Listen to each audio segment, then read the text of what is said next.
taliyaha ciidanka madaxtooyada ee Somaliland General Cabdisaaq Siciid Bulaale maamulka gobolka Awdalkan degmada Boorama saraakiisha ciidanka kala duwan ee qaranka Somaliland ee ku sugan gobolka Awdal salaadiin aqoon-yahan ayaa maanta duleedka degmada Boorama ku soo dhaweeyay taliyihii ciidanka Jabhadii Aara oo muddo 4 sano ku dhow ku jiray duurka Jalaan Maxamed Nuur Faarax Dabeeco ayaa ka tanaasulay mowqifkiisa hore u aaminsanaa waxa muddooyinkii ugu dambeysana wada hadal u socday xukuumadda Somaliland ayaa ugu dambeyntii dalka ku soo noqday taliyaha qaybta booliska gobolka Awdal maamulka gobolka Awdal kan degmada Boorama mas'uuliyiin kala duwan oo xilal ka soo qabtay xukuumadii kala dambeeyay dalka soo maray waxgarad saraakiil ka tirsan ciidanka qaranka Somaliland oo halkaasi ka hadlay si weyn ugu mahadnaqay taliyaha ciidanka madaxtooyada ee Somaliland General Cabdisaaq Siciid Bulaale oo sheegay in hawshaasi uu kaalin weyn u ka qaatay anigoo taliyaha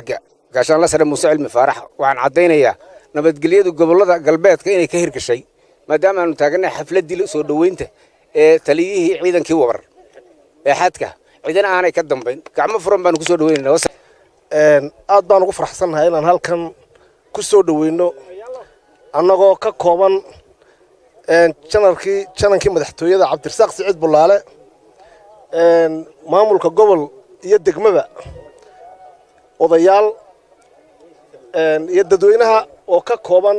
dadweynihii beeshan sarkaalkan soo galay labadooda hormood ahaa isagana de hadal wanaagsan ba ka soo yeeray oo aad baan ugu faraxsanahay hadalkaas waana mid loo baahnaa waana xan leenahay waad gudateen waajibaadna saarnaa oo naga furateen sida aad u soo hawsha uga soo shaqayseen waa niga mahadcelinayna taliyihii ciidanka jabhadda wabar ee bariga jirtay Dabeeco waan soo dhaweynaynaa waxaan isku qancinay in taliyihii jabhadda Aara ee ka dagaalamaysa galbeedka Awdal oo Maxamed Nuur Faarax Dabeeco waxaan isku qancinay inuu kala qayb galo dalkiisa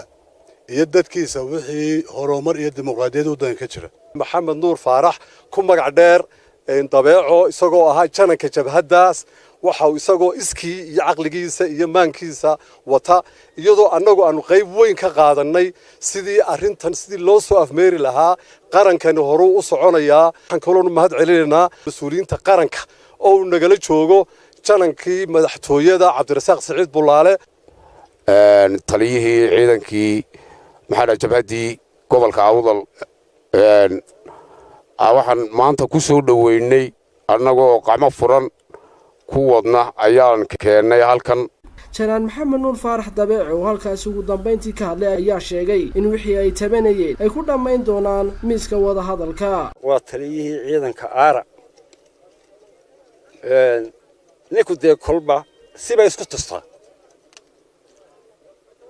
go'aankii hore ku baxay waan ka soo tanaasulay kolkan abkay iyo dawladda Somaliland intaba la tashaday si cad baa uga soo noqday annagu wixii aan tabanay inaan miiska ku sheegano Maxamed Xasan Ismaashiil bare telefishinka Ariel caasimada gobolka Awdal ee Boorama.